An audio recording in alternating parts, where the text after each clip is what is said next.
Primeiramente, gostaria de agradecer por o senhor ter aceitado o convite, para a gente ter esse diálogo e falar um pouco do que é do conhecimento, de modo geral. Então, gostaria de apresentar o professor. O professor é doutor em filosofia pela Universidade da Califórnia, é atualmente professor da Universidade Federal da Paraíba. Então, o professor ficou com esse, digamos assim, esse trabalho, difícil trabalho, talvez, a gente está dialogando hoje, o que é o conhecimento. Tá bom, então, primeiramente, queria dar boa noite a todos, né? Queria agradecer ao Gabriel por me chamar, né? Inclusive, foi um ótimo aluno na disciplina que eu dei para o curso de psicologia, que foi Teoria do Conhecimento, né? Antes de falar sobre o que é conhecimento, eu queria falar um pouco sobre a área que eu estudo, né? Que é a epistemologia, né? Que muitas vezes é referida como teoria do conhecimento, né? Então, na verdade, a palavra epistemologia tem origem grega, né? De duas palavras que são episteme e logos, né? Então, episteme ele pode ser traduzido como conhecimento, né? Mas também pode ser traduzido como ciência, como entendimento, etc., né? Por outro lado, logos pode ser traduzido como relato, justificação, tendo algo a ver com racionalidade, mas também é usado para nomear várias ciências, né? Como, por exemplo, a biologia, né? Logia vem de logos e psicologia, né? Imagino que muitos de vocês são da psicologia. Então, teoria do conhecimento não é uma tradução de todo errado, é uma tradução aceitável para a epistemologia, porém é uma tradução um tanto quanto restritiva, né? Porque o conhecimento não é o único significado de episteme e tampouco é o único interesse da epistemologia, né? Então é bem verdade que a epistemologia, principalmente no século XX, se focou bastante na chamada análise do conhecimento. Mas esse não é o único interesse desse campo, tá? Então a epistemologia também estuda as noções como racionalidade, entendimento, entre outros tipos de, tentei chamar aqui com um termo mais geral, sucesso cognitivo. A epistemologia estuda essa noção de sucesso cognitivo, né? Em que sucesso aqui é uma noção normativa ou avaliativa, né? Então, obviamente, tem outras disciplinas que estudam conhecimento, cognição. A epistemologia estuda a partir dessa visão normativa. Então, a questão da epistemologia é como não é como formamos crenças ou como raciocinamos, né, que seriam questões mais propriamente da psicologia, por exemplo, mas se essas crenças ou raciocínios são bem-sucedidos em algum sentido, né? Em outras palavras, o objetivo da epistemologia é o de avaliar esses estados e atividades cognitivas. Então, essa noção de sucesso cognitivo ela é importante porque a epistemologia é uma disciplina normativa, né? Ou seja, a questão da epistemologia não é estudar como é que formamos crenças ou como raciocinamos, mas se essas crenças ou raciocínios são bem-sucedidos em algum sentido, né? Em outras palavras, a epistemologia tem como objetivo avaliar estados e atividades cognitivas como crenças e raciocínios, né? Então, não é uma questão muito simples, né? Dizer como avaliar esses estados ou atividades cognitivas, né? Eu costumo seguir uma posição que é chamada de consequencialismo. Pensar que, de alguma forma, o objetivo de estados cognitivos seria atingir a verdade, né? E avaliar esses estados cognitivos a partir de que medida eles promovem a adoção de crenças verdadeiras e a evitação, né, de crenças falsas, tá? Então, a ideia que seria que os processos cognitivos são aqueles que conduzem à verdade, né? Então, ter em mente que a epistemologia é uma disciplina normativa é importante, porque existem outras disciplinas que também estudam aspectos cognitivos da nossa mente, né? Por exemplo, a pedagogia, né, estuda como adquirimos conhecimento, ou ao menos deveria estudar isso. As ciências cognitivas, a psicologia estudam os processos que acontecem no nosso cérebro, na nossa mente, enquanto adquirimos conhecimento. Outro ponto que é importante aqui para a gente entender o que é epistemologia é pensar que essas disciplinas, né, no caso aí, as ciências cognitivas, por exemplo, estudam o conhecimento empiricamente. Isso quer dizer que elas partem de experiências, de algum sentido, coletas de dados para suportar essa ou aquela hipótese, né? Porém, se a gente poderia estudar empiricamente como raciocinamos, como formamos crenças, esse tipo de coisa, parece é um pouco mais complicado saber como é que a gente estudaria empiricamente como podemos avaliar esses processos, né? Então, por isso o estudo da epistemologia muitas vezes se traduz em análises conceituais, tá? A partir de considerações linguísticas e da avaliação de contra-exemplos, né? O que isso não é uma abordagem empírica, né? A gente vai ver até alguns exemplos dessa prática mais adiante.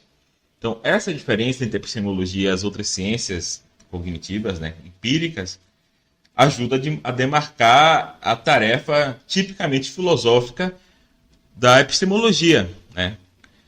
Apesar de que eu não acho que esse traço, essa diferença deve ser vista como um tipo de traço definidor da disciplina, tá? Não é simples delimitar os métodos da epistemologia e não é correto dizer que nenhuma informação empírica é relevante para a epistemologia, né? Então, a seguinte também vai ver alguns casos em que informações empíricas, né, resultados da ciência cognitiva, por exemplo, podem ser relevantes à epistemologia. Então, feito esse preâmbulo, vamos falar do assunto, né, que foi chamado a falar, que é a ideia de conhecimento. Tá? Eu não tenho aqui como dar uma fórmula para vocês para poder avaliar qualquer atribuição de conhecimento, se é verdadeiro ou falso. O que eu quero falar hoje aqui na verdade, sobre diferentes tipos de conhecimento. Tá? Imaginei que por estar falando para uma plateia, que muita gente pode ser da psicologia, isso seja importante. Né? Então, um ponto interessante é que a literatura sobre conhecimento, na epistemologia, como boa parte da literatura científica, ela é escrita em língua inglesa, né? E a palavra em inglês para conhecimento, que é knowledge, agrupa sentidos diferentes que são distinguidos em outras línguas, né? Em português a gente tem pelo menos 2 verbos para falar de conhecimento, que é conhecer e saber, né? Em inglês é to know para as duas coisas, né? Então, isso tem algumas consequências aqui para o modo como se vê os tipos de conhecimento. Tá? Então, o primeiro ponto que eu queria falar é o seguinte: certamente você já utilizou a noção, o conceito de conhecimento no seu dia a dia. Né? Então, quando a gente vai contar algum fato para alguém, muitas vezes a gente utiliza construções do tipo: olha, você sabia que Pedro Álvares Cabral aportou no Brasil em 1500, né? Querendo saber se a pessoa já possuía aquela informação antes, né? Tá, então, você sabia que Pedro Álvares Cabral chegou ao Brasil em 1500? Às vezes a gente utiliza esse tipo de construção, querendo saber se a pessoa possuía essa informação. Né? Ou então, quando a gente está conversando sobre lugares onde a pessoa viajou, a gente pergunta coisas do tipo: você conhece, sei lá, Jacarta? Querendo saber se a pessoa já foi naquela cidade, né? Ou você conhece tal pessoa. Ou quando a gente está fazendo algum tipo de entrevista de emprego, alguém pode perguntar coisas do tipo: você sabe usar o Excel? Querendo saber se você sabe fazer planilhas, fazer gráficos nesse programa de computador. Então, esses 2 verbos aqui, conhecer e saber, a gente utiliza para coisas muito diferentes. Aqui eu dei 3 exemplos. Né? Você quer saber se alguém sabe um fato, você quer saber se alguém conhece uma cidade, né? Provavelmente no sentido de se ela já foi naquela cidade. Você quer saber se a pessoa sabe usar algum programa. Né? Então, parece ser usos muito diferentes desse conceito de conhecimento / saber. Né? E um dos trabalhos do epistemólogo é examinar esses diferentes usos do conceito de conhecimento e, a partir dessa análise, tentar conquistar alguma clareza sobre como esses usos funcionam. Né? E aí eu queria chamar a atenção para 2 pontos antes de a gente começar a falar desses diferentes usos. Né?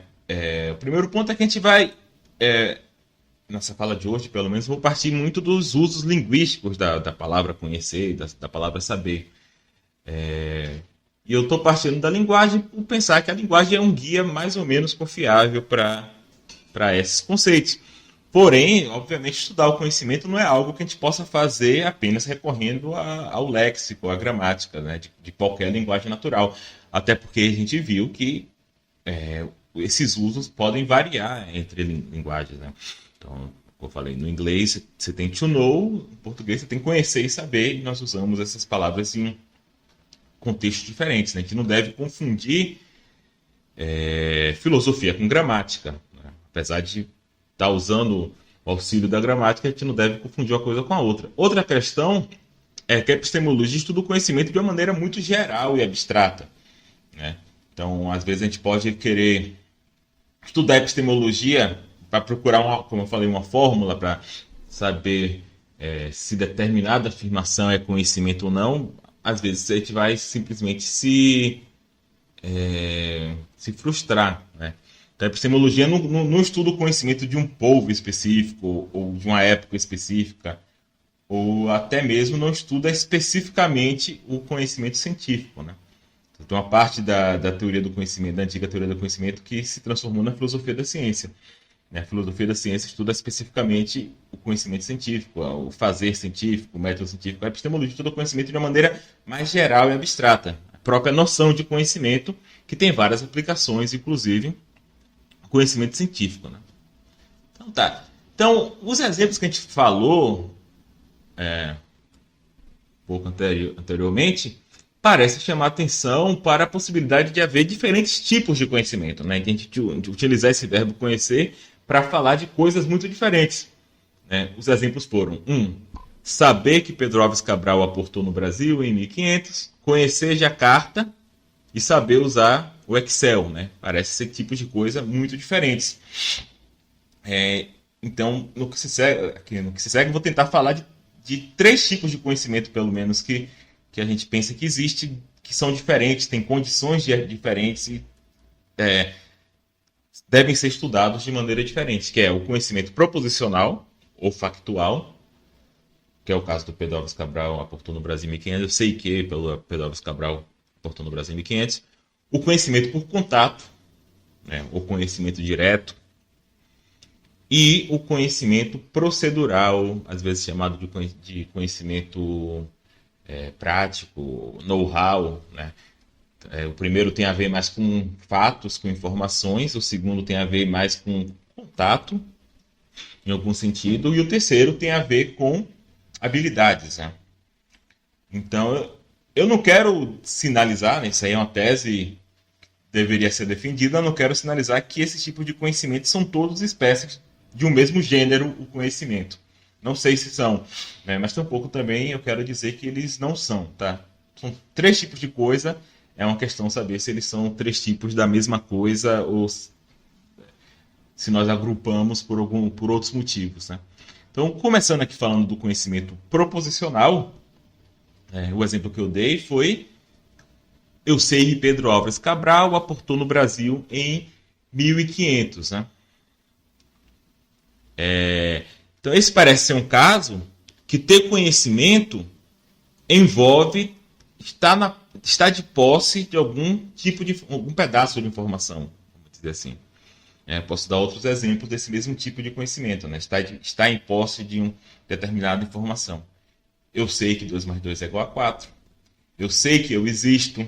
Eu sei que João Pessoa é a capital da Paraíba.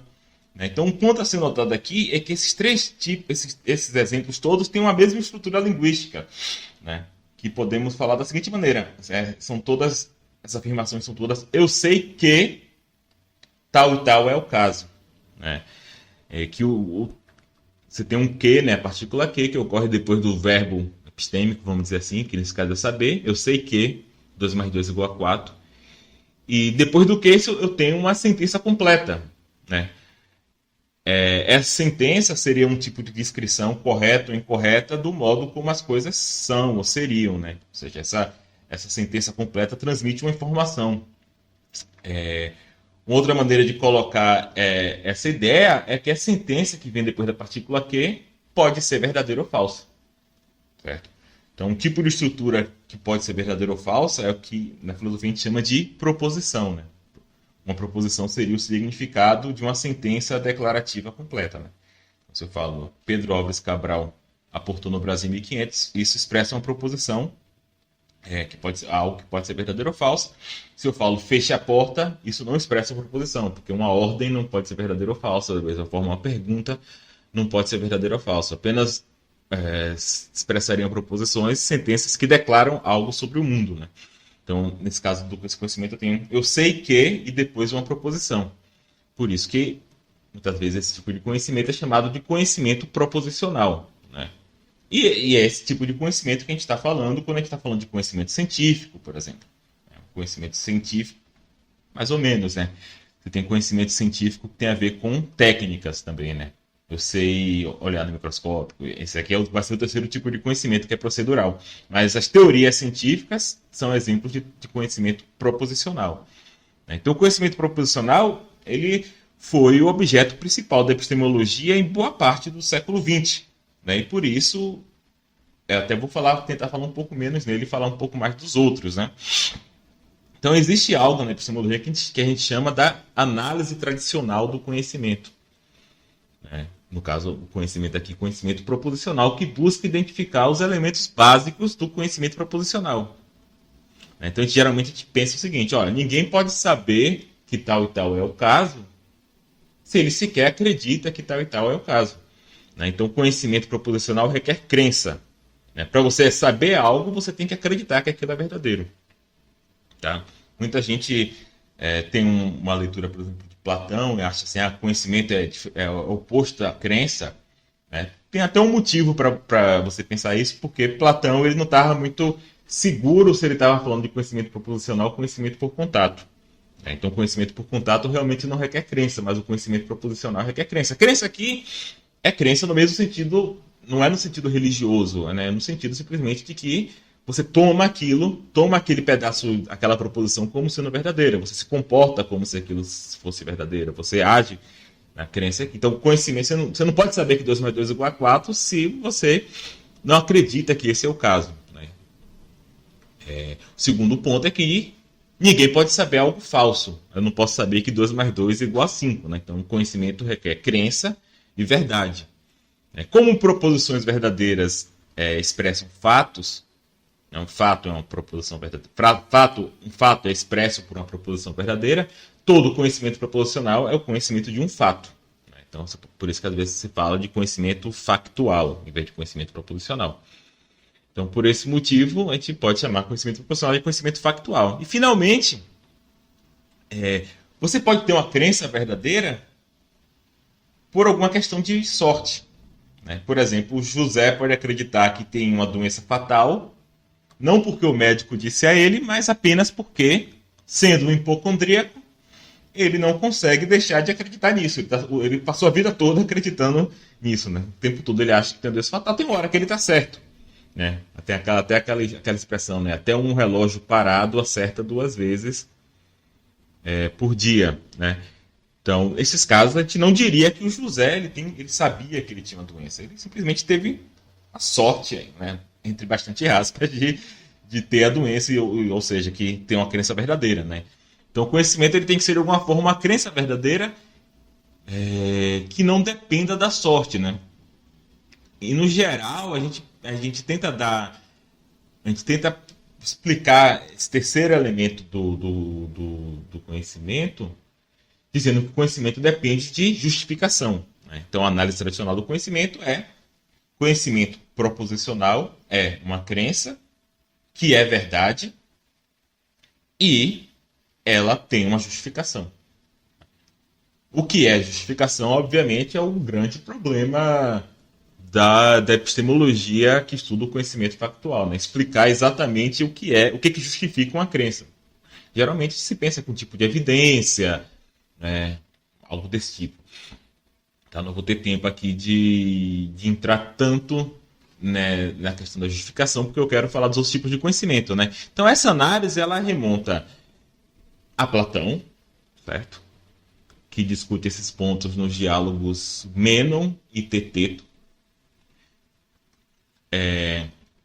Mas, como eu falei para você, a noção de conhecimento em Platão não é tão simples, né? Mas, de qualquer forma, vamos para o próximo noção de conhecimento, que é o conhecimento por contato. Tá? Então, a gente pensou, existe conhecimento factual, proposicional, a gente pode perguntar o seguinte, será que todo conhecimento é proposicional? Né? O exemplo que eu dei, os outros dois exemplos que eu dei, né, além do Pedro Álvares Cabral, você sabe que Pedro Álvares Cabral descobriu o Brasil, né, aportou no Brasil em 1500, seria você conhece Jacarta e você sabe usar o Excel. Esses outros dois exemplos parecem dizer que não, né, que nem todo conhecimento é proposicional. Vamos focar aqui no primeiro exemplo, que é se você conhece Jacarta. Né? Então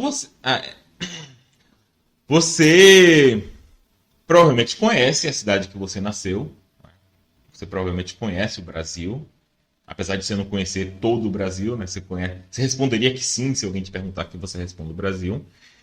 E talvez você conheça Jacarta. Eu não conheço, né?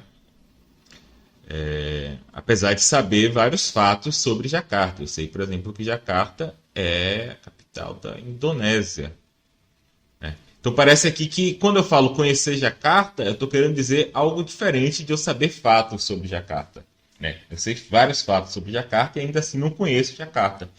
Né? No mesmo sentido que quando a gente pergunta se você conhece alguém, né? Você conhece tal pessoa, a gente não está perguntando se você conhece fatos sobre aquela pessoa. Né? Então parece que aqui é outro tipo de conhecimento. E você pode ver até na estrutura linguística, né? Quando eu falo assim, eu não conheço Jacarta, ou eu conheço Jacarta, o que vem depois do verbo conhecer, primeiro, você não tem o que, né? Não faz sentido eu falar em português, eu conheço que Jacarta, não faz sentido. Então você não tem o que, e o que tem depois do verbo não é uma proposição completa, né? O que tem depois do verbo é um termo singular, um nome, algo desse tipo, uma descrição definida, algo que denota um objeto. Né? Então, você conhece sua cidade natal, uma descrição definida. Você conhece o Brasil, um nome próprio. Você conhece Jacarta, um nome próprio. Você conhece sua mãe, uma descrição definida. Seu vizinho, etc. Né? Então, essas atribuições de conhecimento parece querer dizer que você já teve algum contato com aquela coisa em questão. No caso, Jacarta, o Brasil, sua mãe. É por isso que esse conhecimento é geralmente chamado de conhecimento por contato. Né? Às vezes também se fala em conhecimento objetual. Né? Por quê? Porque o que está depois do verbo é um objeto, não é uma proposição. Você pode falar conhecimento objetual, conhecimento por contato, conhecimento direto. Né? Então o estudo do conhecimento por contato também remonta a Platão. Né? Você vê como Platão é importante. Né? Eu falei que a teoria do conhecimento oficial de Platão, né, que não está no Teteto e nem no Mênon está um pouco, no Teteto não, meio que conhecimento é ter contato com as ideias. Tem até aquela ideia da anamnésia, você antes de nascer, você era uma alma e teve contato com as ideias, e você tem esse conhecimento inato. Então o conhecimento aqui tem a ver com contato, né? Só que Platão, naquela época, não estava muito claro para ele a distinção entre conhecimento por contato e conhecimento proposicional. Né? Por isso que ele tem uma teoria de conhecimento oficial, que é a teoria das ideias, né? Conhecimento de ter contato com as ideias. E aí, quando ele vai no Teteto, que ele está falando basicamente de conhecimento proposicional, ele não cita a teoria dele. Ele parecia ver que tinha algo que não estava batendo muito bem. Acho que ele não sabia ainda distinguir esses dois tipos de conhecimento muito bem, né? Só que essa noção de conhecimento por contato, ela ficou muito associada a outro filósofo, né? Um filósofo inglês chamado Bertrand Russell. Bertrand Russell. Então, no livro dele, Os Problemas da Filosofia, de 1912, Russell distingue entre o que ele chama de conhecimento por descrição, né? Que a gente pode relacionar aqui com conhecimento proposicional, tá? Apesar de que não é bem, porque também é um tipo de conhecimento de objeto, e o que ele chama de conhecimento by acquaintance, né? Que a gente pode traduzir aqui como contato. Né? Então, olha o que Russell fala sobre essa noção de acquaintance, né? Diremos que temos acquaintance com qualquer coisa que temos consciência direta, sem intermediação de qualquer processo de inferência ou de qualquer conhecimento de verdade, ou seja, de nenhum conhecimento. Então, quando eu tenho acquaintance, eu estou falando acquaintance aqui porque, apesar da tradução ser contato, não é uma tradução tão boa, tá? Porque quando eu tenho contato com algo, aquele algo também tem contato comigo, né? Contato parece ser uma relação simétrica. A relação de acquaintance, ela não é simétrica. O que o Russell quer dizer com acquaintance é a conversa da relação de apresentação, né? Então, quando eu vejo, sei lá, essa régua, né? Ela se apresenta a mim, por consequência, eu tenho um contato, eu tenho acquaintance com ela, né? Então, acquaintance é essa relação que o sujeito tem com o objeto quando o objeto se apresenta a ele, né? Então, para Russell, essa seria uma relação direta e que não dependeria do que ele chama de nenhum conhecimento de verdades, né? Conhecimento de verdades aqui é conhecimento proposicional, né?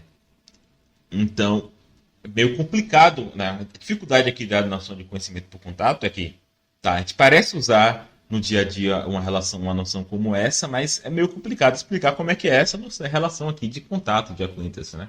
Ela parece ter pelo menos duas características mínimas, né? O primeiro é que esse contato do conhecimento por contato seria uma forma de consciência não proposicional e não conceitual, né? Então, o modo como a gente representa proposições, né, é utilizando conceitos, né?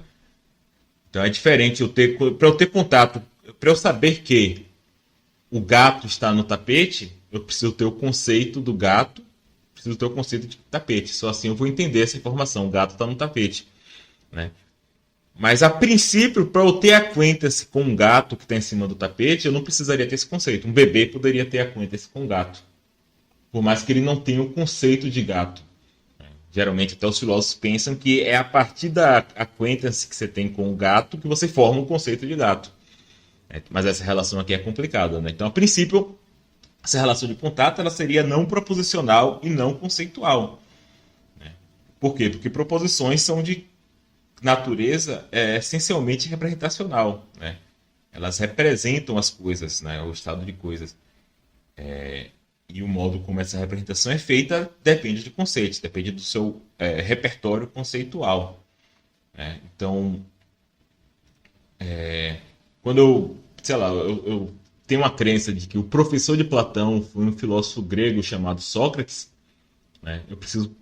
Para eu poder ter essa crença, eu preciso ser capaz de representar a realidade de tal modo que aquele que tem a propriedade de ser professor de Platão tem que entender essa relação A é professor de B, tem que saber o que é um filósofo, né? Era um filósofo, era grego, tem que saber o que é ser grego e tinha esse nome Sócrates, né? O contato, por outro lado, não consistiria em formar qualquer julgamento ou pensamento sobre aquilo com que se tem contato.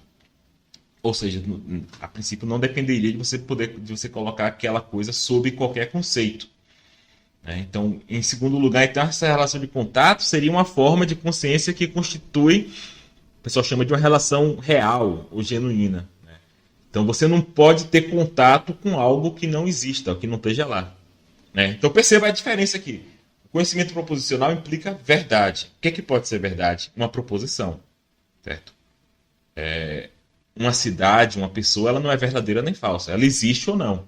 E aqui eu estou dizendo que o conhecimento por contato exige que aquilo com o qual você está tendo contato exista. Tá? Você não pode ter Tá dizendo que o conhecimento proposicional depende do conteúdo daquele conhecimento, no caso, uma proposição, ser verdadeira. No caso do conhecimento por contato, um objeto com o qual você tem contato, um objeto não é verdadeiro nem falso, um objeto simplesmente existe ou não, né? Afirmações sobre o objeto são verdadeiras ou falsas. O objeto não é verdadeiro nem falso, né? Mas o conhecimento por contato depende do objeto, daquele objeto. Você só pode ter contato real com algo que exista, né? Então, eu posso saber proposições sobre coisas que não existem. Por exemplo, eu posso saber que Sherlock Holmes não existe. Né? Essa é uma proposição verdadeira sobre Sherlock Holmes, que é algo que não existe. Então eu posso saber fatos sobre Sherlock Holmes. Apesar de que isso é um pouco paradoxal. Né? Como é que eu sei algo sobre algo que não existe, né? No caso de Sherlock Holmes. Mas certamente eu não posso ter contato com Sherlock Holmes. Eu posso ter contato no máximo com o livro de Arthur Conan Doyle, mas não com Sherlock Holmes. Né? Posso conhecer Sherlock Holmes no sentido só de ter lido o livro, né? Então é difícil dizer qualquer outra coisa a mais sobre a relação de contato, tá? Sem se comprometer com alguma posição filosófica específica. Eu poderia dizer mais ou menos, né, que ter contato, geralmente, pelo menos no cotidiano, quando a gente fala que alguém tem contato com a pessoa, lugar, etc., envolve algum tipo de relação perceptiva com aquela pessoa, lugar, etc. Agora, que tipo de relação perceptiva? É um problema, tá? Certamente não basta qualquer relação perceptiva, já que, por exemplo, quando ando na rua, vejo milhares de pessoas, né? E nem por isso eu tive contato com todas elas. Né? Não conheço todas elas, simplesmente porque eu vi ou ouvi. Será que ter contato envolve a capacidade de ser capaz de distinguir um indivíduo do outro? Provavelmente não, porque eu posso ter contato com o meu vizinho e, por exemplo, meu vizinho pode ser que ele tenha um irmão gêmeo idêntico e eu não sei distinguir do irmão gêmeo, mesmo assim eu tive contato com ele. Então é difícil você saber exatamente qual é essa relação de contato. Né? Até porque os filósofos eles discordam sobre que tipo de coisas a gente pode ter contato. O jeito que eu estou falando aqui, né, porque é o que eu acho, estou meio que pressupondo que você tem contato com objetos ordinários, né? Tem contato com pessoas, com coisas, né? Os filósofos muitas vezes não pensam isso, tá? Alguns filósofos pensam que a gente pode ter contato com entidades, né, que existem independentemente da nossa mente. É o que eu estou falando, né? Com pessoas, com cidades, mesmo que a gente possa estar errado sobre a sua existência. Né? Outros até pensam que eu posso ter contato à distância. Será que eu posso ter contato com alguém pelo Skype, pela televisão? É outra questão, né? Outros filósofos são mais, ao mesmo tempo, mais tímidos e mais esperançosos com a noção de contato. Né? Pensam que só podemos ter contato direto com entidades com as quais eu tenho certeza que existem. No caso, talvez, são muito poucas, né? Talvez eu mesmo, talvez meus próprios pensamentos, né? Então, o Russell, por exemplo, ele pensa que a gente tem contato com o seu próprio eu, depois até ele muda de ideia, acha que não tem contato com o eu, só tem contato com seus próprios pensamentos, né? com a sensação de vermelho, não com as coisas no mundo, mas só com a sensação de vermelho. Por outro lado, o Russell pensa que a gente tem contato com conceitos. Eu tenho contato com o conceito de azul, tenho contato com o conceito, né? Uma coisa meio platônica, né? Como eu falei, Platão também acha que você tem contato com ideias. Obviamente, aí se eu tenho contato com essas coisas, não é uma relação perceptiva, né? Porque eu não vejo conceitos, eu não cheiro conceitos, eu não vejo ideias, eu não cheiro ideias. Aí, no caso, teria que ser algum tipo de, os filósofos chamam de intuição intelectual. Intuição intelectual, sei lá, me faz ir lá no mundo das ideias e ter contato com essas coisas. Tá. Então eu estava falando aqui, né, da diferença de conhecimento por contato com conhecimento proposicional, né? Então eu estava falando do caso de Jacarta, né? Eu não conheço Jacarta, mas eu sei vários fatos sobre Jacarta. Eu sei que Jacarta é a capital da Indonésia, eu sei que Jacarta fica na ilha de Java, eu sei que Jacarta é uma cidade com mais de 10 milhões de habitantes, é uma cidade bem grande, né?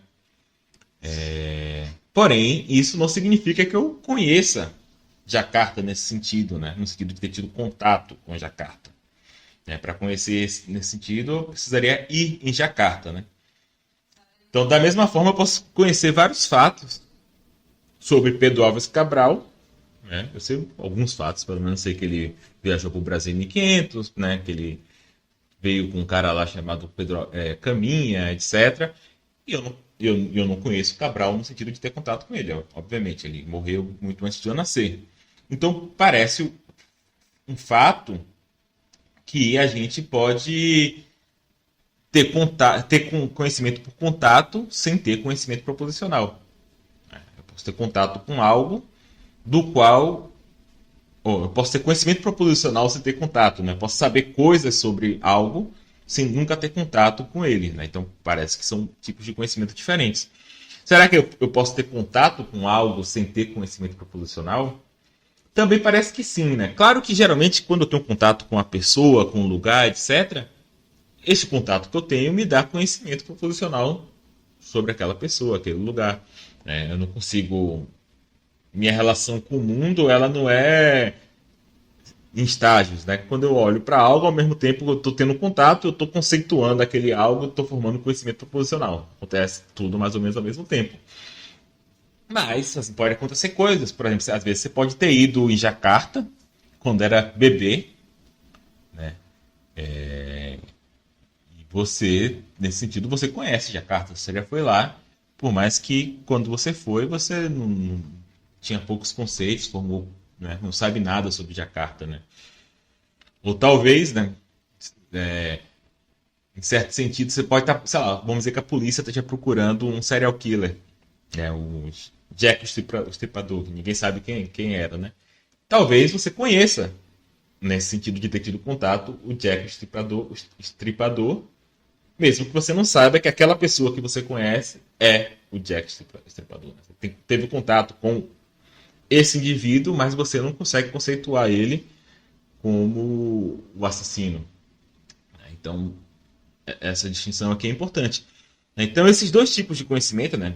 Conhecimento por contato e conhecimento proposicional, pelo menos do ponto de vista conceitual, são distintos, né? São independentes um do outro. Mas qual é a relação específica entre esses dois tipos de conhecimento? Já também é menos consensual na filosofia. Tá? Há quem defenda, né, os empiristas, em geral, defendem isso, né, o Russell também, apesar que Russell não é um empirista, né, ele achava que você tem contato com conceitos. Pensam que todo conhecimento depende, em última análise, do conhecimento por contato. Então tem filósofos que pensam isso, né? Conhecimento por contato é a sua relação primária com o mundo, e a partir da sua relação primária você forma conhecimento proposicional. Né? É uma tese. Então, por exemplo, para eu saber que chove em João Pessoa, eu teria que ter tido contato com João Pessoa e com chuva. Né? Aí, a partir disso, aí eu poderia formar o conhecimento proposicional chove em João Pessoa. Mas se eu nunca tive contato com João Pessoa, aí eu teria que me referir a João Pessoa, né? Nesse caso, a visão de Russell, a partir de alguma descrição. Né? Como, por exemplo, a capital mais oriental do Brasil, sei lá. Aí eu teria que ter contato com a noção de capital, oriental, etc. Já outros filósofos, né? Por exemplo, idealistas, muitas vezes têm essa posição, pensam que todo contato é mediado por conceitos. Né? Então tem pessoas que têm essa tese, né? Pessoas, sei lá, que pensam que a linguagem molda a nossa relação com o mundo, os conceitos moldam a nossa relação com o mundo, né? Então tem essa ideia de que todo conhecimento é mediado por conceito. Então aqui você tem uma relação inversa, né? Então o conhecimento conceitual e proposicional, seria mais básico do que o conhecimento por contato, até porque o próprio contato dependeria dos conceitos, né? Então nessa ideia seria que eu não conseguiria me referir a uma xícara de café, sei lá, essa régua sem ter o conceito de régua. Isso aqui é uma questão mais complicada de saber a relação empírica entre um tipo de conhecimento e outro. Tá? Então, outro tipo de conhecimento que aparentemente não se reduz ao conhecimento proposicional e nem ao conhecimento por contato é o conhecimento, o exemplo que eu dei, né? Saber usar o Excel. Né? Poderia dar outros exemplos. Saber ler, saber andar de bicicleta. Né? Então você vê que até a estrutura linguística aqui é diferente também. Então, eu saber andar de bicicleta. Primeiro, não tem o que, né, como no conhecimento proposicional, e o que vem depois do verbo epistêmico, que no caso, no português, geralmente é saber, né? Enquanto nos outros, geralmente... Os outros também se pode usar saber, né? Só o conhecimento por contato, que às vezes a gente fala conhecer, né? O conhecimento por contato, geralmente a gente fala conhecer, e no proposicional e no procedural a gente fala mais saber. Em inglês é tudo to know. Mas o que vem depois de saber aqui não tem o que e não tem uma proposição completa. porque isso aqui também não é conhecimento de fatos, a princípio, pelo menos. O que vem depois é uma ação, né? Eu sei andar de bicicleta, eu sei usar o Excel, eu sei ler. Né? Então, a própria estrutura linguística que é diferente. Às vezes a gente fala saber como, né? Eu sei como andar de bicicleta, né? Que em inglês é know-how, né? E é também uma maneira que a gente se refere a esse tipo de conhecimento, né? A gente fala assim, eu tenho o know-how de fazer tal coisa, né? Eu tenho um conhecimento procedural de fazer determinada coisa. Né? Então, é procedural aqui porque geralmente se pensa que tem a ver com procedimentos, com processos, tá?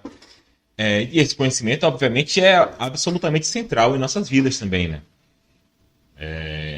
Você pode pensar aqui na nossa capacidade de localizar objetos ao redor, rastrear, interagir com objetos, tudo depende de conhecimento procedural.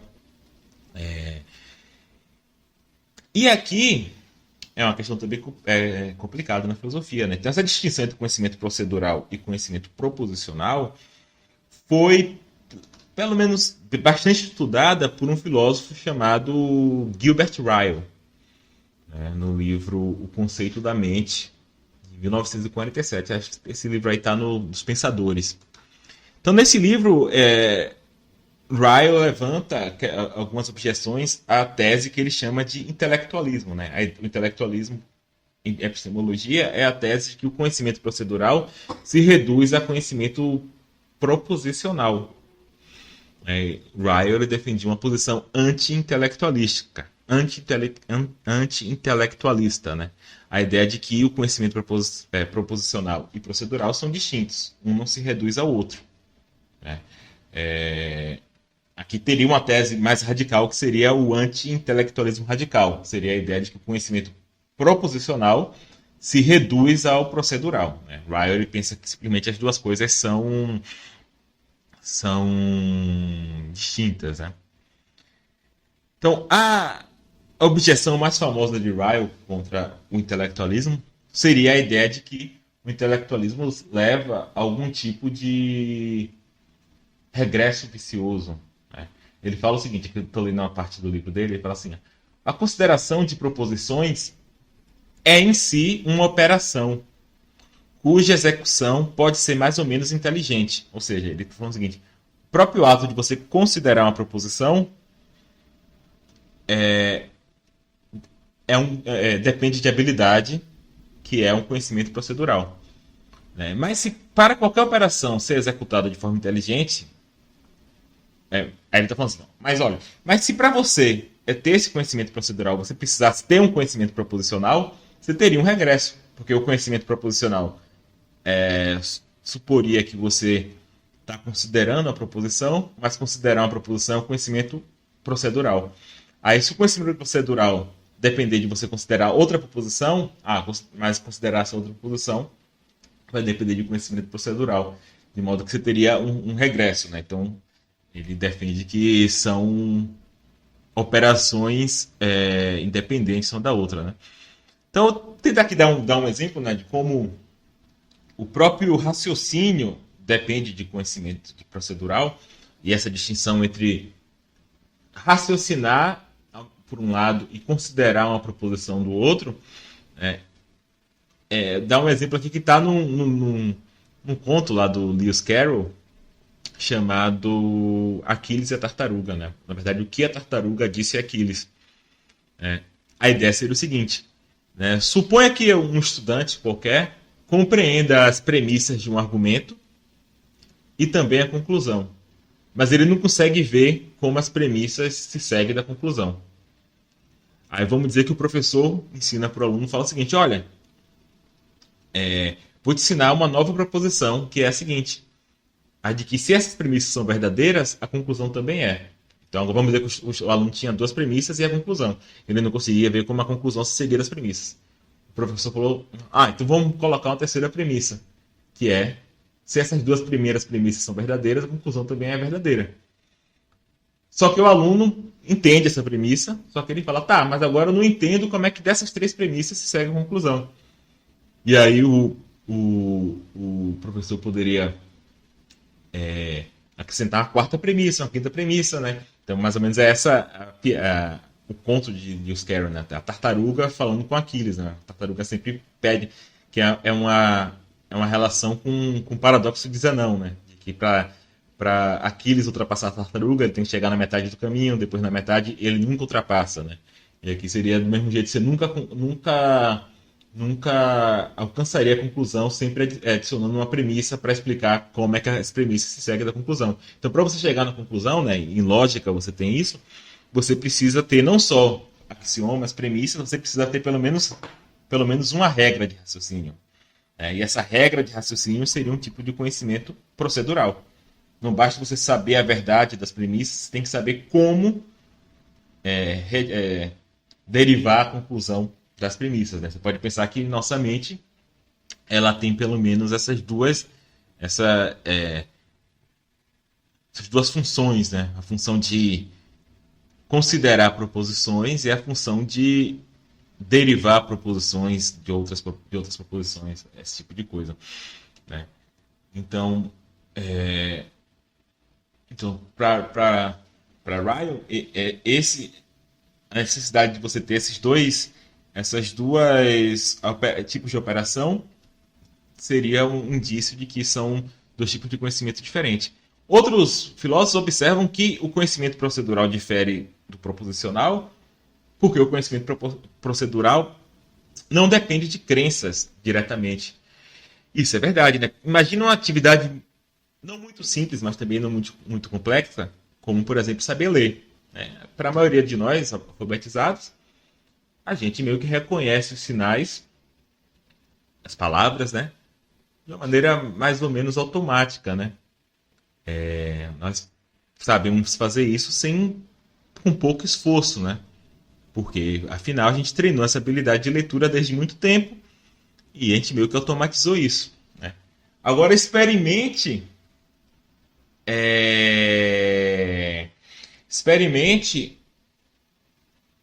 explicar todos os processos que estão acontecendo quando você lê. Né? Obviamente, isso aí é uma atividade de psicologia cognitiva dificílima. Né? Inclusive, em muitos casos em que você tem tarefas automatizadas, pensa no caso da direção, está dirigindo, né? Se você ficar o tempo todo pensando o que você deve fazer, atrapalha, né? Na verdade.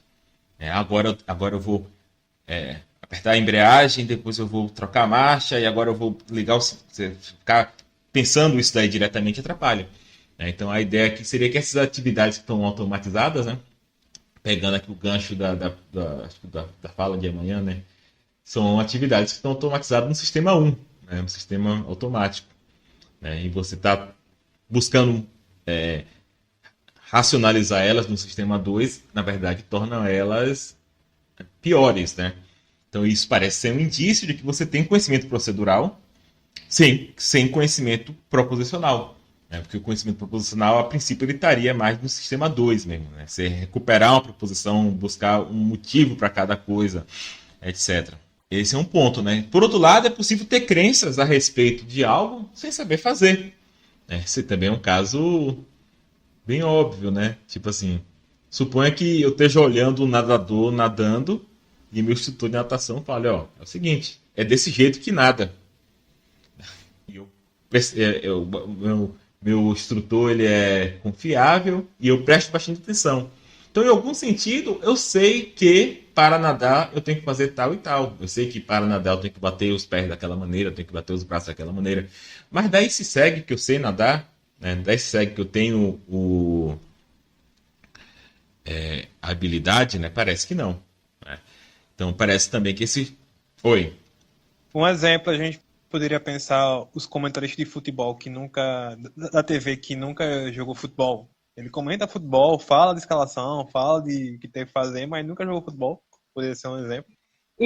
Isso, mas perceba que para a atividade dele, que é comentar futebol, o conhecimento mais relevante é realmente o proposicional, mais do que o procedural. Por outro lado, você pode ter um cara que é um grande jogador, no caso de Pelé, por exemplo. Né? Era um grande jogador, mas ele não era um comentarista muito bom. Algumas pessoas têm os dois conhecimentos, né? Alguns caras eram grandes jogadores e se tornaram né, um técnico também. Um técnico parece que ele tem que ter um pouco mais de conhecimento proposicional do que simplesmente habilidade. Ele tem que saber descrever mais as suas atividades. Nem todo bom jogador é um bom técnico, né? E nem todo bom técnico foi um bom jogador, né? Então parece que são também coisas diferentes, né? Da mesma forma, sei lá, se eu tenho que operar uma máquina, eu posso ler o manual da máquina e eu saber que vários fatos sobre a máquina, né? Mas não necessariamente eu vou ter a habilidade necessária para operar uma retroescavadeira, algo desse tipo, né? Parece que para você adquirir essa habilidade, você tem que de alguma forma treinar, né?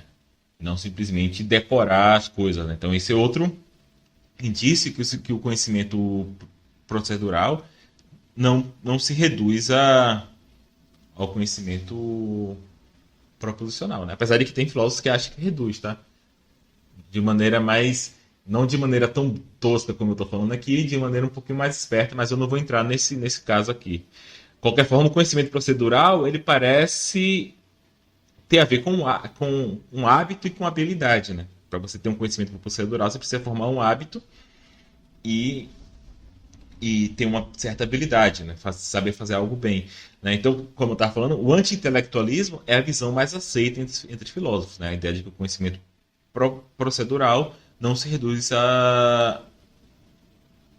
ao proposicional. E até mesmo psicólogos e neurocientistas muitas vezes apelam exatamente para essa distinção, né? Essa distinção clássica do Ryle, para discutir seus achados empíricos, etc. Mas, como eu disse, nos últimos 20 anos, principalmente, houve um retorno do debate e tem alguns filósofos defendendo novas versões do intelectualismo. Tá? E antes de eu terminar, né, eu sei que está na hora, eu queria só chamar a atenção para mais um ponto, né? Que é o seguinte, é um ponto bastante interessante, que é que alguns resultados empíricos levam a crer que a distinção entre conhecimento proposicional, por contato e procedural, realmente capta uma distinção real entre sistemas cognitivos do cérebro. Tá? Então, primeiramente, os cientistas cognitivos muitas vezes defendem, né, que existe um sistema que eles chamam de declarativo, que é responsável pela codificação do conhecimento proposicional, enquanto você tem o conhecimento procedural seria codificado pelo sistema procedural. Né? Então, a evidência habitual em favor dessa distinção geralmente são casos de pacientes amnésicos. Né? Então, tem um caso bastante famoso que é do paciente HM, né? Que é o Henry Molaison. Né? Então, esse cara ele teve um problema, né? Ele teve o hipocampo retirado, né? Acho que o hipocampo, o giro hipocampal, a parte da amígdala, etc, porque ele tinha epilepsia, né? E um tipo de memória, que é o tipo de memória episódica, que está muito relacionado ao hipocampo, né? Então, depois da remoção, ele se tornou incapaz de formar novas memórias de fatos, né? Ou de eventos. E ele não conseguia mais acessar as memórias que ele tinha antes da cirurgia, né? Então ele ficou bastante debilitado. No entanto, os psicólogos descobriram que ao longo de 10 tentativas ele tentava, acho que, desenhar uma estrela e ele treinava e ele ficava melhor, né? No caso, traçar o contorno de uma estrela de 5 pontas com base na observação do reflexo, né? Então ele está escrevendo aqui e só está olhando o reflexo no espelho. E ele, ao tentar isso daí, ao longo de 10 tentativas, ele melhorava. Ele ficava mais hábil em fazer isso. Só que aí você pensava, então, como é que ele ficou mais hábil se ele é incapaz de armazenar novas memórias declarativas, né?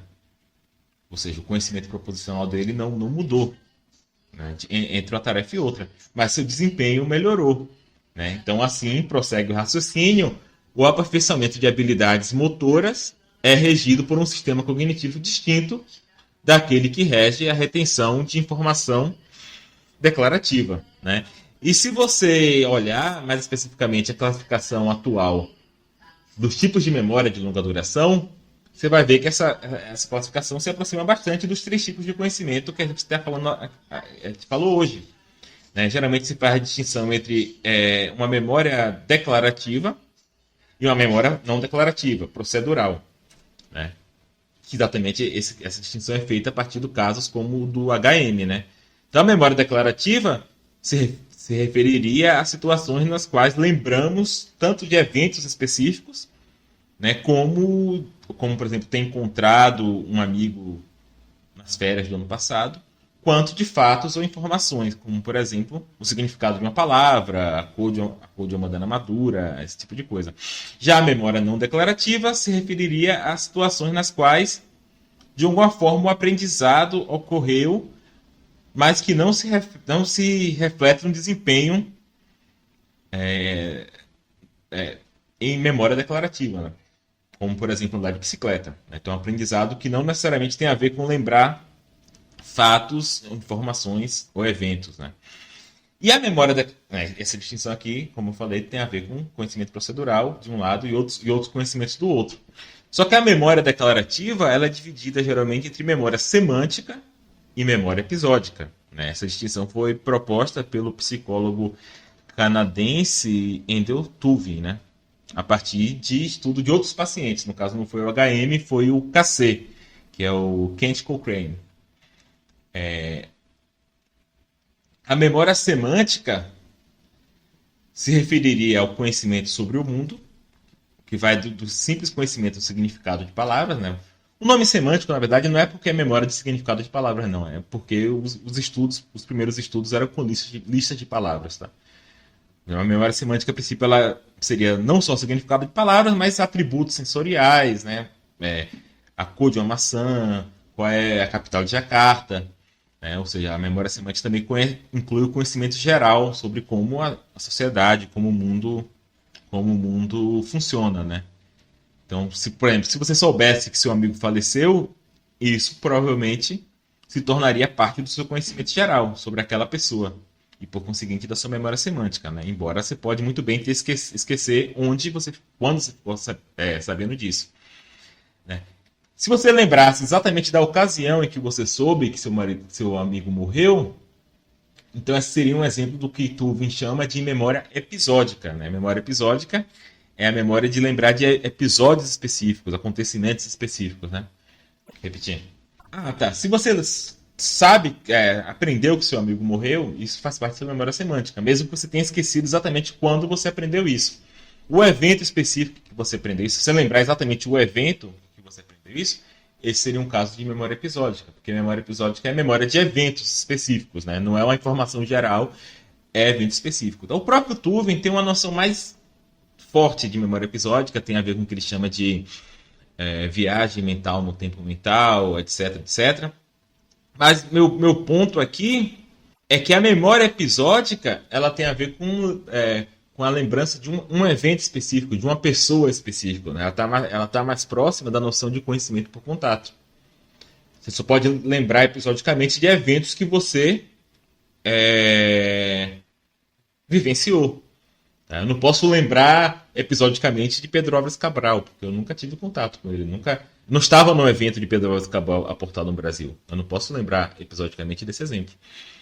Por outro lado, a memória semântica ela tem a ver com esse estoque de informações, de fatos, que tem a ver com conhecimento proposicional. E a memória procedural tem a ver com conhecimento procedural. Então, essa relação há uma